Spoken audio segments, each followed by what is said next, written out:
In the shimmering deserts of Asmaran, a young Filipina bride vanished without a trace, just days after a $15 million wedding. What started as a fairy tale ended in a nightmare. Behind the palace walls, secrets festered. Obsession, betrayal, and a deadly quest for purity. This is the story of Amira, a bride who never returned, and a powerful sheikh whose darkest demons destroyed her. What really happened on that fateful night? The truth will shock you. Welcome to Dark Truth Files. Thanks to all my viewers and subscribers for your support. Stay tuned for daily true crime updates. Don't forget to subscribe. In the coastal village of Laraya, dawn often rose in muted tones, soft gold dissolving into the gray of the tide. People here lived quietly, their lives charted by fishing nets, market days, and the rhythm of waves that shaped every day. But on this morning, the village carried a heaviness. Doors stayed half-closed, conversations drifted in cautious murmurs, and every path, no matter how narrow, eventually circled back to the same name whispered with dread. 19-year-old Amira Sorel had left Laraya only 4 days earlier, stepping into a black luxury sedan that did not belong in a place like this. Some villagers said they had never seen such polished metal. Others whispered about the man in the back seat. His face hidden behind darkened windows, his wealth made obvious by his posture and silence. No one dared approach. No one asked questions. They all believed one thing. Amira was about to enter a different world. Her family believed it too, or at least acted like they did. Her father, Rafi, stood rigid as she left, his hands locked behind his back. Her mother held a small cloth bundle containing the gifts the stranger's intermediary had given them. Money, jewelry, promises. They told themselves it was enough to secure a better life. Enough to justify allowing their daughter to marry a man they had never met. A man who demanded secrecy and speed. A man who paid $15 million for a bride. But money quiets doubts, especially in a place where hunger speaks louder than caution. By the second day, hope soured into dread. Amira had not called. She had not written. Rafi checked the old satellite phone again and again, shaking it as though she might fall out of it like a loose screw. Her mother sat at the window, staring down the dirt road leading out of the village, her lips pressed tight, her breath catching every time a truck rattled by. Whispers spread like wind over water. Maybe she ran away. Maybe the man changed his mind. Maybe she's already living in luxury. They filled the silence with guesses they barely believed. On the third day, a fisherman returned from a nearby town with the first real news. The tycoon's private plane had left the mainland the same evening Amira disappeared. No one at the airport had seen her board, and no passenger list included her name. The villagers traded uneasy looks. Laraya was small, but not blind to danger. They had heard stories. Girls promised paradise only to vanish into foreign mansions that swallowed them whole. Some returned as ghosts of themselves. Others never returned at all. Rafi tried to remain composed, but guilt gnawed at him. He replayed her last smile, forced, trembling at the edges. He remembered how her hand slipped from his when she stepped into the car, how she didn't look back, how he didn't call her name. By the fourth day, her mother broke. She rushed into the municipal outpost demanding someone contact the authority of Asmaran, the desert kingdom where the tycoon supposedly lived. But the clerk only shrugged. There were no real details, no official record to search. The marriage had been arranged privately, quietly, without documents. Night settled over Laraya, heavy and breathless. That was when the journalist arrived. Leah Verdon, known for uncovering hidden crimes, stepped off a rusted bus carrying a recorder and a notebook. She had followed a tip about a vanished bride. She didn't expect the entire village to feel haunted by it. The air itself seemed charged with unspoken grief, as if every shuttered window hid a story no one dared voice. Even the street dogs lingered in silence, sensing something broken in the hearts of the people. As she settled into the lone guest house, her phone buzzed. Unknown number. No caller ID. One message. She never made it past the first night. Felt ominous. Leah Verdon reread the anonymous message long after the moon had risen above Laraya's dark horizon. The words pulsed in her mind, tightening her chest with a blend of dread and determination. Someone out there knew what happened to Amira, and whoever they were, they wanted Leah involved that night. By morning, her investigation led her to the one name whispered with equal fear and fascination: Sheikh Caden al-Rami. In Asmaran, his reputation shimmered like heat over desert sand. Opulent, untouchable, and dangerously unpredictable. His charities impressed governments, but his midnight gatherings made insiders speak only behind locked doors at night. Caden's public persona was sculpted with precision. He appeared at galas draped in immaculate silks, smiling beside diplomats and royalty. Every camera adored him. Yet, away from flashing lights, a different portrait emerged. One of a man whose temper could ignite without warning, leaving trembling staff desperate to avoid confrontation entirely. Rumors swirled about companions who stayed in his palace only briefly, departing without farewells or explanations. Some said they left enriched. Others insisted they simply vanished. Leah found no official records, only gaps, like footprints erased from shifting dunes. Each omission deepened her suspicion that Amira's disappearance followed a practiced pattern. The $15 million payment troubled her most. It wasn't a dowry. It was a transaction. Swift, concealed, and executed with chilling precision. Leah traced the funds through a chain of offshore accounts belonging to shadow corporations. Each route looped back to Caden, tightening the noose around the story he tried to bury. She contacted former staff, though most refused to speak. Those who did offered fragments, shards of truth sharp enough to cut. One guard admitted Caden kept rooms no one was allowed to enter. A chef described sudden mood swings. A driver recalled delivering trembling guests who never returned for their belongings. Leah stitched their accounts together, forming a portrait of a dangerously isolated man. Wealth wrapped Caden like armor, insulating him from consequence. Every scandal evaporated before reaching the public, smothered by his legal teams. The more she uncovered, the clearer it became. Amira had stepped into a meticulously constructed trap. Still, gaps remained.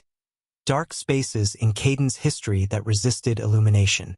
Leah scoured archives, court filings, and international reports, but the pattern stayed maddeningly incomplete. It was as if entire chapters of his life had been erased. She felt Amira's story tightening around her, urging her to dig deeper despite danger. On the evening she planned to contact Asmaran's embassy, her phone vibrated again. Another unknown number. Leah hesitated before answering, sensing the moment would shift everything. A woman's breath came first, shaking, hesitant. When she finally spoke, her voice trembled with fear and something heavier, something dangerously close to guilt inside. She introduced herself only as a former palace maid. Her words spilled in rushed fragments, as if she feared being overheard even across continents. She confirmed Caden's secrets ran deeper than rumors suggested. There were rooms beneath the palace, disappearances never reported, payments disguised as gifts, witnesses buried wealth below.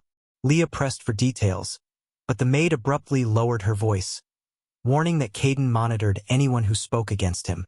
Her trembling breaths crackled through the line, painting a portrait of a woman living in perpetual fear. Something in her tone made Leah certain vital truths remained unspoken by her. Before Leah could probe further, the maid inhaled sharply, as if gathering courage she knew might cost her everything. Her final words sliced through the static with chilling intent, shifting the entire investigation onto darker ground. "You need to know what he really buys," she whispered, before the call ended. Leah sat across from Rafi and Mariam Sorel in the dim light of their small home. The air was thick with unsaid things, the heavy weight of shame and regret settling over the cramped room like dust. They had agreed to speak, but only if Leah promised to tell the story exactly as it was.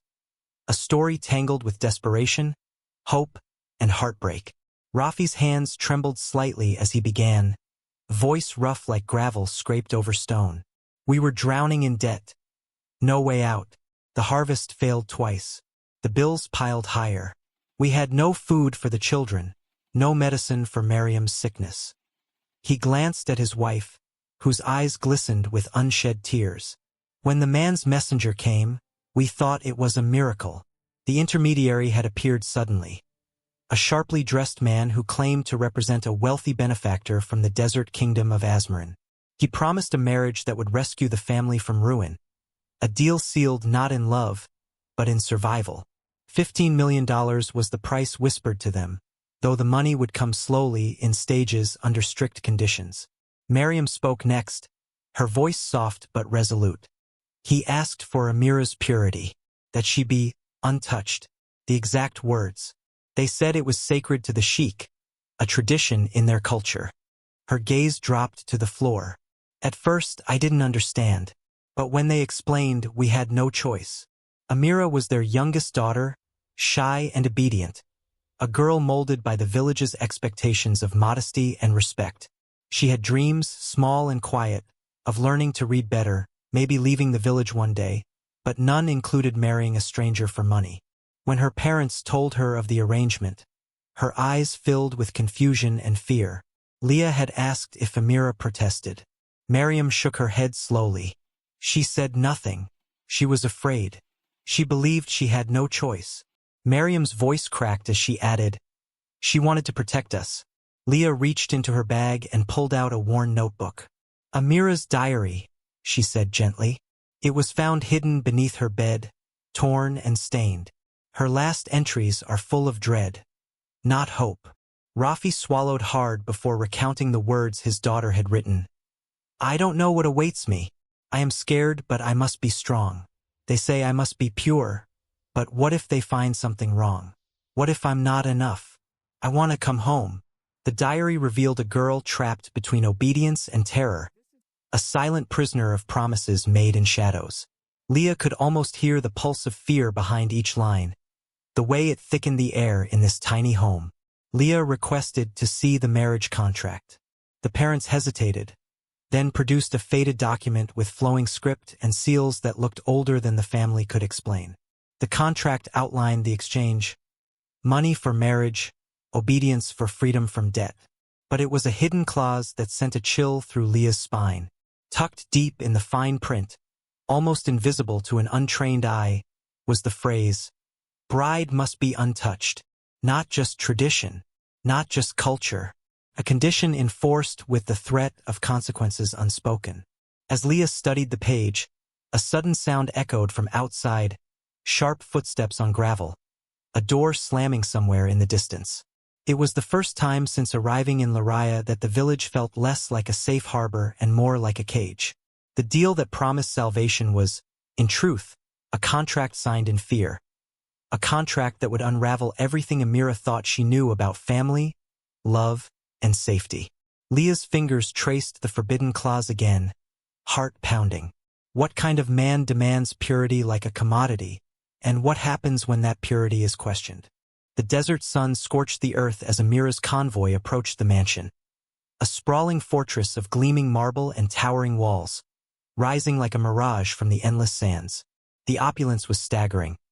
Ornate fountains bubbled in manicured gardens, golden chandeliers shimmered behind high windows, and exotic plants bloomed despite the harsh climate.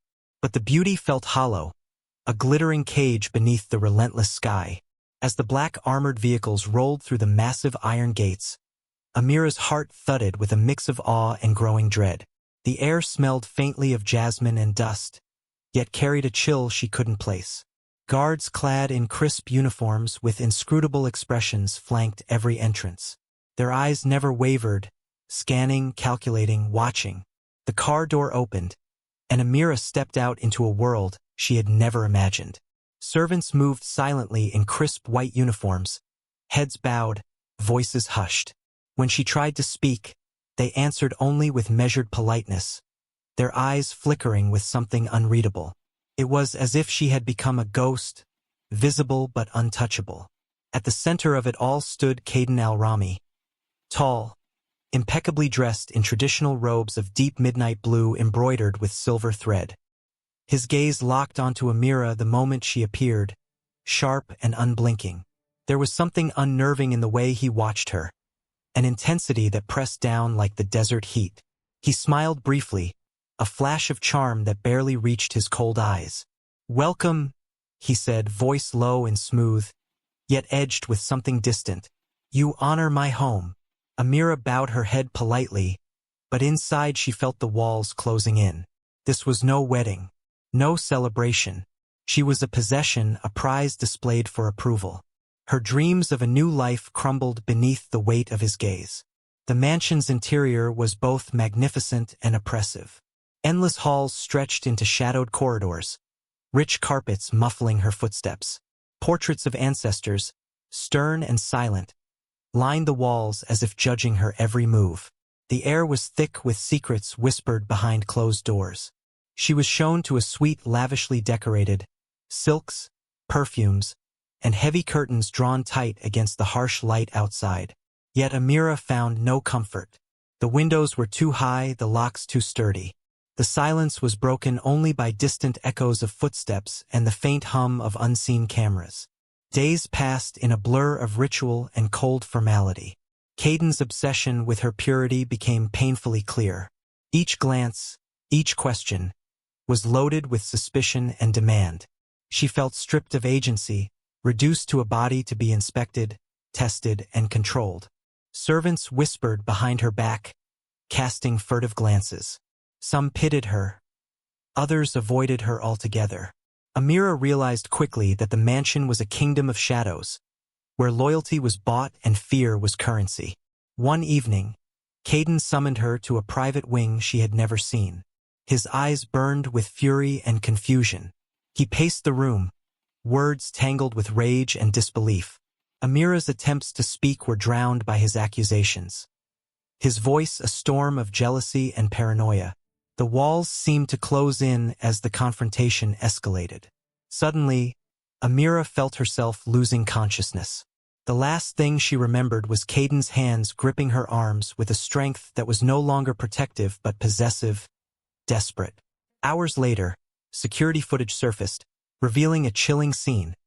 Caden carrying an unconscious Amira into the mansion's private wing. Moments later, she vanished without a trace. The evening air inside the mansion was thick with incense and expectation, the glow of lanterns casting flickering shadows on walls draped in silk and gold. The wedding night was meant to be a moment of celebration, of union. Yet beneath the surface, a dark tension simmered, barely contained. Amira stood in the private chamber prepared for her, the delicate fabric of her gown shimmering under the candlelight. Each thread, each bead, was meant to symbolize purity, beauty, and obedience. But her heart pounded like a trapped bird, wings beating against an invisible cage. She was acutely aware of every gaze, every whispered word that clung to her skin like a second shroud. Caden entered the room quietly, his presence commanding the space like a storm gathering in the desert. He wore his traditional robes, but his eyes were fixed on Amira with a chilling intensity. To him, this night was more than ritual, it was a test, an obsession wrapped in tradition, steeped in power. He spoke softly at first, his voice low and measured. "Tonight is sacred," he murmured. "You must prove what you promised." Amira's lips trembled, unable to find the words to respond. The weight of his expectations was suffocating. She felt more like a prize to be examined than a bride to be loved. The night deepened, the quiet interrupted only by the slow ticking of the antique clock on the mantel. Suddenly, a sharp cry shattered the fragile calm. Amira's scream echoing through the vast west wing like a siren. Servants froze in their duties. Whispers raced through the corridors as panic ignited like wildfire. Guards hurried toward the chamber, their footsteps pounding against marble floors. The household, so meticulously ordered, unraveled in seconds. Caden appeared at the door, his face pale but eyes blazing with fury. His robe was torn, and a dark stain marred the sleeve near his wrist. His breathing was ragged, his jaw clenched tight as he barked orders to the staff, his voice cutting through the chaos like a whip. "She's mine," he growled, "and no one touches her without my consent." The servants exchanged nervous glances, fear rippling through the ranks. None dared question the Sheikh's authority. Yet behind the scenes, an unspoken terror took hold. a knowledge that this night had shattered something beyond repair. By dawn, Caden emerged from the mansion's private wing, his expression dark and unyielding. His robes were stained, and a fresh cut ran along his cheek, a thin trickle of blood glistening in the pale light. He moved through the halls like a man possessed, eyes darting, voice sharp and cold.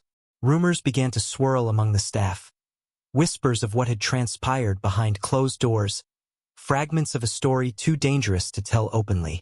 One young servant, barely 19 and new to the palace, pulled Leah aside later that morning, her hands trembling. She spoke in hushed tones, eyes wide with fear. He discovered something in that room, something he wasn't prepared for, she whispered. And that's when he snapped. Leah's pulse quickened. The weight of those words pressed heavily on her. What could Amira have hidden? What truth had broken Caden's fragile control? The palace, with all its grandeur, had become a prison where secrets twisted into terror. And the first night, the one meant to unite, had instead sparked a darkness no one could deny. He discovered something in that room, and that's when he snapped. The servant's voice trembled, leaving Leah with more questions than answers. Leah sat across from the unnamed forensic doctor in a quiet cafe on the outskirts of Azmarin's capital. His face was partially obscured by shadows, his voice lowered to a whisper as he spoke off the record. The room smelled faintly of burnt coffee and tension, the kind that clings to secrets too heavy to share openly.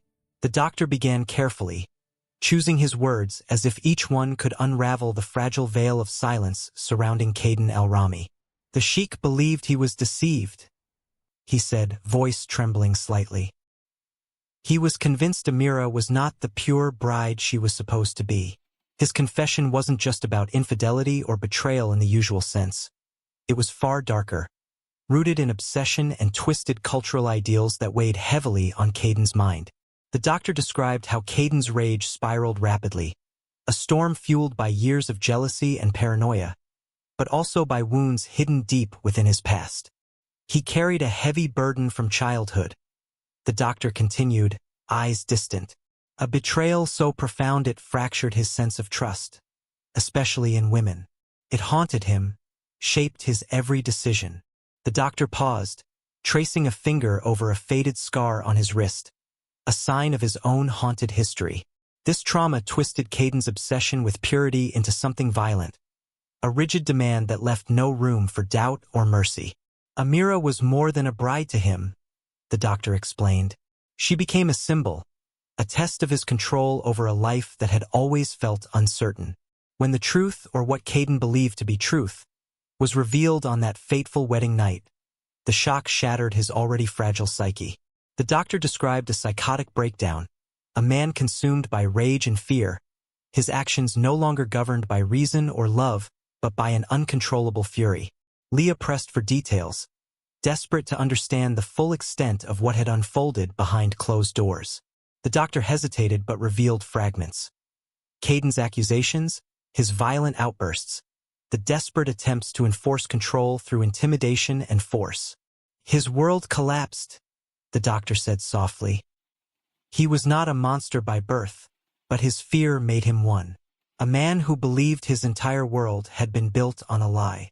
Leah's recorder captured the weight of those words, each one a piece of the puzzle she had been trying to assemble. But even as the doctor spoke, a shadow crossed his face, a mixture of sorrow and doubt. Finally, he leaned in closer, voice barely audible.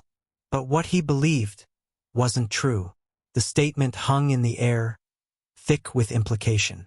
What had Caden convinced himself of, and how far was it from reality? Leah's mind raced with possibilities.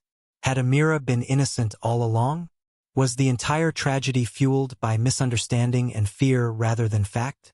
Outside, the desert wind swept relentlessly across Azmarin, as unforgiving and unpredictable as the man at the center of this story.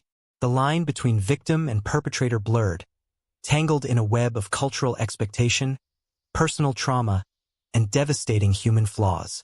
The doctor's confession was a rare glimpse behind the palace walls, a fragile thread connecting a man's shattered past to the violent storm that had engulfed Amira's final hours.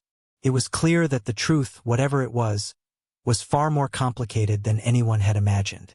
The doctor's voice dropped even lower, eyes locked on Leah's. But what he believed wasn't true. Leah's investigation took a darker turn as fragments of security logs and hushed staff interviews began to surface. Shattered pieces of a brutal night hidden beneath the mansion's polished surface. The palace's ornate walls, once symbols of power and wealth, now echoed with violence and fear. The security footage, incomplete but revealing, showed Amira's desperate attempt to escape the confines of her gilded prison. She moved swiftly through shadowed corridors, her face pale but determined. Her footsteps echoed against marble floors as she slipped past stunned servants and guards, a fleeting figure racing against an unforgiving fate. Her flight led her to the mansion's famed fountain garden, a lush oasis surrounded by towering palms and shimmering water features. What once had been a place of beauty now became the stage for a harrowing confrontation.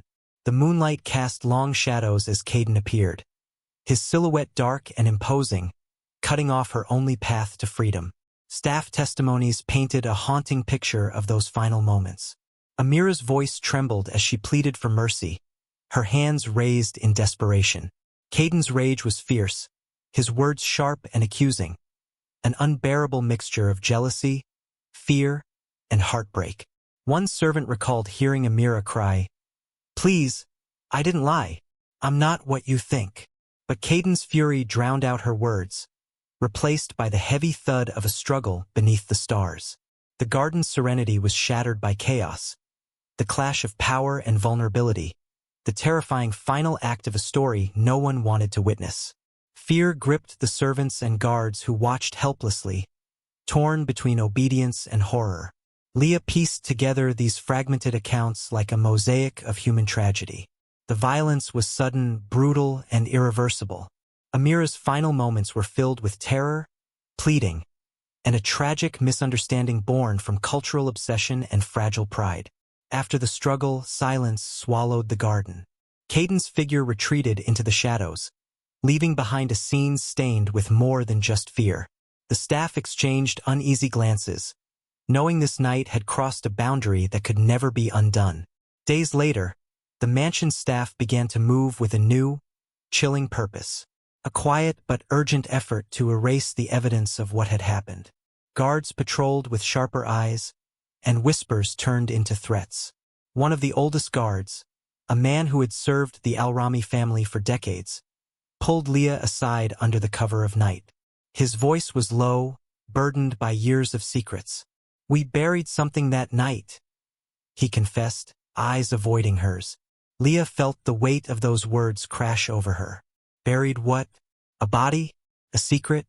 A truth so dark it needed to be hidden beneath the sands? The guard's admission was a stark reminder. The story was no longer just about a missing bride.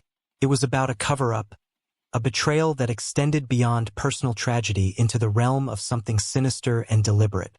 "We buried something that night," the guard whispered, his voice heavy with unspoken guilt. Leah stood at the edge of the desert, the relentless sun beating down as a team of forensic archaeologists carefully sifted through the shifting sands near the mansion's boundary. The dune wall loomed behind them, an ancient barrier concealing decades of secrets beneath its undulating surface. It was here, guided by the whispered confession of the palace guard, that Leah had insisted a thorough search be conducted. Rumors of a burial hidden beneath the dunes had circulated for years, dismissed as folklore or palace paranoia, until now, when the stakes were painfully real. The ground was unforgiving, packed hard beneath layers of wind-blown sand. Slowly, a grim discovery emerged. Fragments of bone, brittle and bleached by the sun, partially buried beneath discarded remnants of fabric. The forensic team worked with grim determination, uncovering a skeletal frame that matched the approximate age and size of Amira Sorel. Leah's heart pounded as she watched the careful excavation. The silence among the team was heavy, broken only by the soft scraping of brushes and the measured commands of the lead archaeologist. This was no ordinary grave, it was concealed, hidden with intention. The remains were transported discreetly to a lab in Asmern's capital, where an autopsy would finally answer some of the haunting questions. Leah waited outside the sterile room, the weight of months of investigation pressing on her chest. The forensic report arrived with shocking clarity. Despite the decades-old trauma Caden had accused Amira of, the bones showed no evidence of physical abuse or injury consistent with his accusations. There was no sign she had ever been violated, no scar or fracture to support the terrifying narrative he had built around her purity. Amira had been innocent all along. The revelation tore through Leah's mind like a thunderclap. The very foundation of the story, Caden's obsession, his rage, his violent breakdown, was based on a lie, a terrifying misconception rooted in fear and cultural obsession. The findings sent ripples through the investigation. Leah confronted former staff, palace insiders, and legal experts, all struggling to reconcile the truth with the carefully constructed myths surrounding the Sheikh and his bride. But as the dust began to settle, forensic scientists discovered something even more disturbing. Buried just beneath Amira's remains, hidden by the same shroud of sand and secrecy, was another set of bones. Smaller, more fragile, their age and identity unknown. DNA tests were ordered immediately, the air thick with anticipation and dread. What else had been buried beneath the desert? What secrets did the palace hold in its shadowed depths? Leah knew that uncovering Amira's grave was only the beginning. The story had spiraled into a labyrinth of deceit, hidden histories, and dark truths far beyond a single tragedy. The desert winds whispered around her, carrying the weight of untold stories buried beneath the sands, stories that refused to stay silent. DNA reveals another set of remains beneath hers. The discovery of the second set of remains beneath Amira's grave sent shockwaves through the investigation.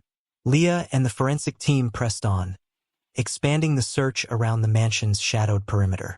What had once seemed an isolated tragedy began to unravel into a haunting pattern.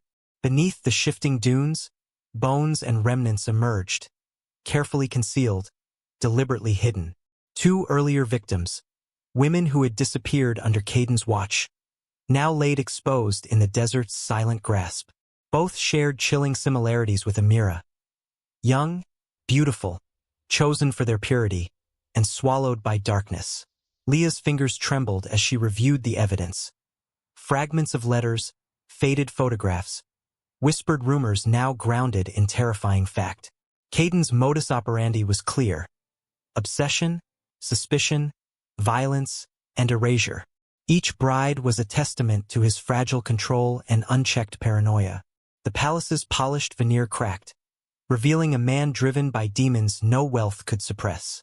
Investigators found signs of ritualistic behavior in his treatment of each bride, demanding proof of purity, isolating them within the mansion's walls, then erasing their existence once suspicion took hold. Amira was not the first victim. She was simply the one who shattered the illusion of invincibility surrounding Caden. Her disappearance, her death, exposed the dangerous obsession lurking beneath his polished exterior. As Leah delved deeper into court records and private correspondences, a name emerged from the shadows. One of Caden's surviving ex-wives, long thought silenced by fear and power. She had vanished from public life years ago, but now, driven by courage or desperation, she reached out. In a quiet, guarded meeting, she looked Leah in the eyes and whispered words that sent a chill through the room. "I know why he killed them." A surviving ex-wife comes forward. "I know why he killed them." Leah met Caden's ex-wife, Layla, in a dimly lit cafe far from the opulence of the desert palace. Her eyes held years of pain and secrets, her voice steady but shadowed with sorrow. What she was about to reveal would unravel everything Leah thought she knew about Caden al-Rami. Layla began with a confession few had heard. Caden's cruelty and obsession were rooted deep in a childhood betrayal, a wound so raw it shaped the man he became. His mother, she whispered, had an affair, a secret she kept hidden from the family, from the kingdom. But Caden found out. It shattered him. The news hung heavy between them. For Caden, the betrayal wasn't just about infidelity. It was a fracture in trust so profound it blossomed into paranoia. The woman he believed should be the foundation of his world had deceived him, and that betrayal poisoned everything. Layla explained how this trauma twisted into something darker, a pathological fear of betrayal in any form, especially by women. He began to equate purity with loyalty, she said. If a woman wasn't pure, in his eyes, she was lying, deceiving like his mother. Amira, Layla revealed, was never truly a partner to Caden. She was a symbol, a test, a living embodiment of his need for control and proof that he could trust, or at least dominate, the women in his life. It wasn't about love, Layla said quietly. It was about possession and punishment. The mansion, the rituals, the obsession with purity. They were all manifestations of Caden's secret shame and his desperate attempts to protect himself from pain. Each bride became a battleground, a way for him to wrestle with ghosts of the past. Leah listened, the pieces falling into place.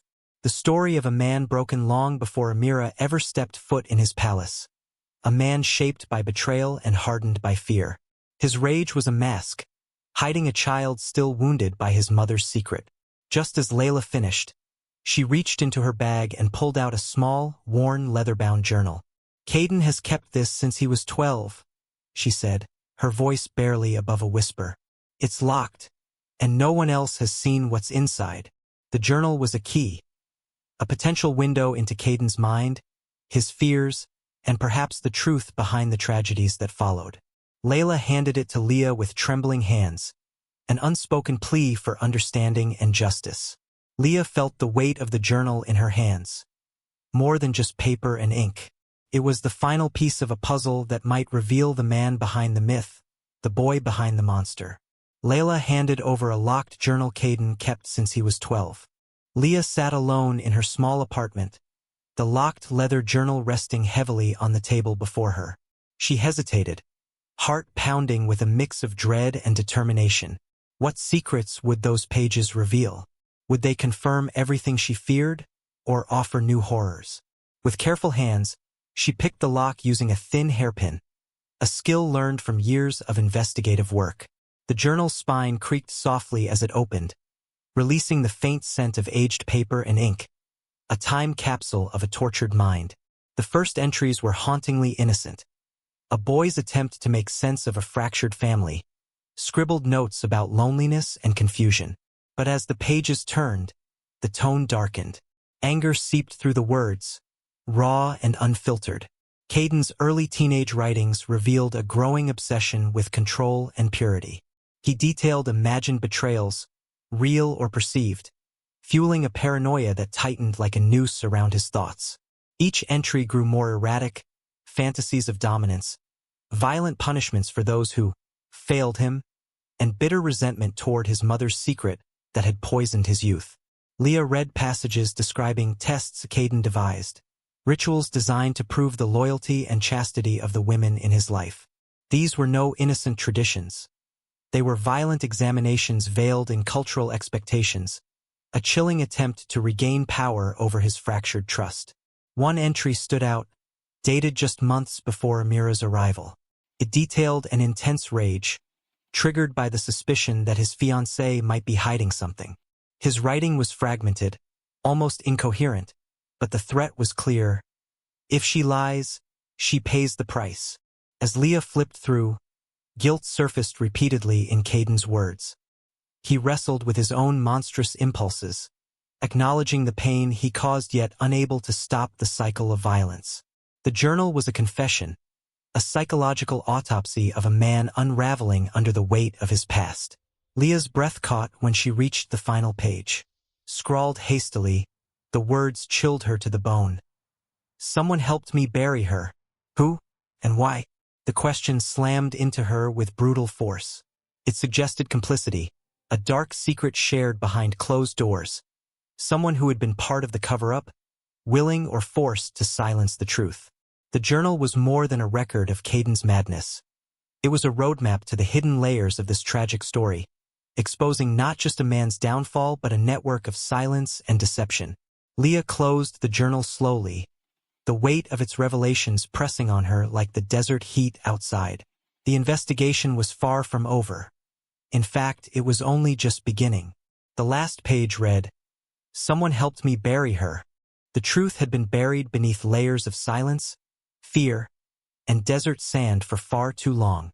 But after months of relentless digging, both literal and figurative, the investigation finally pierced the palace's dark fortress of secrets.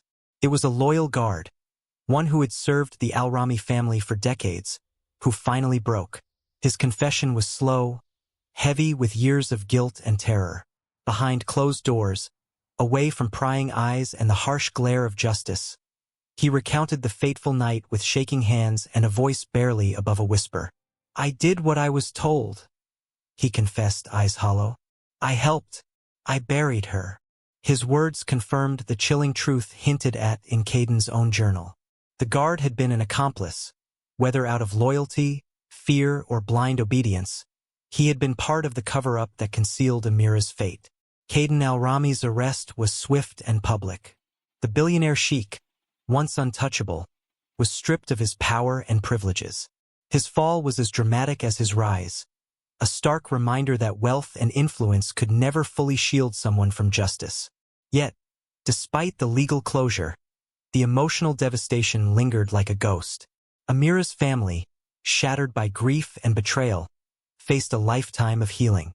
Their hopes for justice were tinged with sorrow for the innocence lost and the silence that had allowed the tragedy to unfold. The documentary closes on this somber note, an intimate reflection on power, control, and the human cost of obsession. It asks difficult questions. How does a society let cultural expectations become weapons? How does fear twist into violence? And what price is paid when innocence is stolen in the name of tradition? Leah's voiceover echoes as the screen fades to black, a haunting meditation on the fragile line between love and possession, trust and control. But just when it seems the story has reached its final chapter, a new revelation emerges.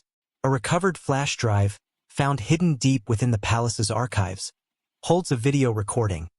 Amira's last message, captured on the night before her death. Her face is tear-streaked, her voice trembling but resolute. "If I don't come back, tell the truth," she says.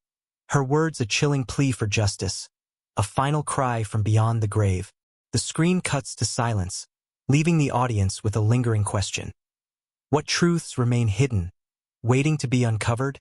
Amira's tearful video message ends with, "If I don't come back, tell the truth."